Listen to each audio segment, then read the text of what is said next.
ஒரு ஒரு போலியான கதைகளை உருவாக்கி தன்னுடைய எதிர்கால குழந்தைக்கு கஞ்சா வித்தவன் சாராய வித்தவன் அப்படின்னு பொய் கேஸ் போட்டு அவங்களை கொண்டு இன்னைக்கு இருக்க எதிர்கால தலைமுறை ஒரு அக்யூஸ்டோட குழந்தையா இன்னைக்கும் ஒவ்வொரு ஊர்லயும் ஒரு நிரபராதி.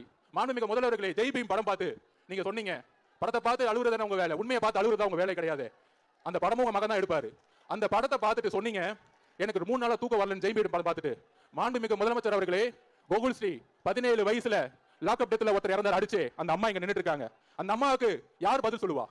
17 வயசு சிறுவன் கொல்லப்பட்டிருக்கார். அதுக்கு நீங்க உடனே ஒரு நபர் கமிஷன் போட்டீங்க. யாரை போட்டிருக்கீங்க? நீதிபதி சந்திர அவர்களை. எந்த ஜெயஸ்ரீ படம், எந்த ஜெய் பீம் படம் பார்த்து நீங்க எந்த சந்திர அவர்களை பாராட்டினோ அதே கோகுல்ஸ்ரீ கேஸ்ல 17 வயசு ஒரு மைனர் மகன் இறந்த பிறகு ஒரு நபர் கமிஷன் போட்டீங்க. அந்த ஒரு நபர் கமிஷனோட அறிக்கை ஏன் வெளியே வரவில்லை?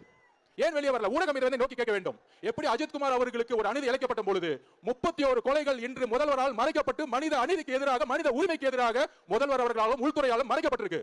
இந்த 31 உண்மைகள் வெளியே வர வேண்டும். அந்த 31 தாயோட கண்ணீர்கள் வெளியே வர வேண்டும். எங்களுக்கு உண்மைகள் வர வேண்டும். உங்க அரசியல், எலெக்ஷன், தேர்தல் இதெல்லாம் அப்புறம் வச்சுக்குவோம்.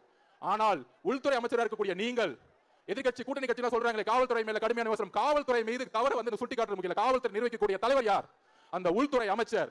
31 நிரபராதிகளுக்கும் ஒரு முடிவை சொல்ல வேண்டும். முடிவை சொல்ல என்றால் எங்க தலைவர் தமிழகம் முழுவதும் மிகப்பெரிய போராட்டத்தை நடத்துவார். இதை ஏதோ கையில எடுத்தோம், ஒரு ஆர்ப்பாட்டம் பண்ணோம், ஒரு 6 மணிக்கு முடிஞ்சிட்டோம் அப்படிங்கிற கிடையாது. ஒரே ஒரு சொல்யூஷன் கேட்டாரு. எல்லாத்துடைய கண்ணீரும் தலைவர் பார்த்த பிறகு இதற்கு கடுமையாக நம்ம நியாயத்தையும் நீதியும் இந்த உலகம் முழுவதுக்கு எடுத்துரைக்கிறோம் அந்த தாயோட கண்ணீர்னு சொல்லியிருக்கிறாரு.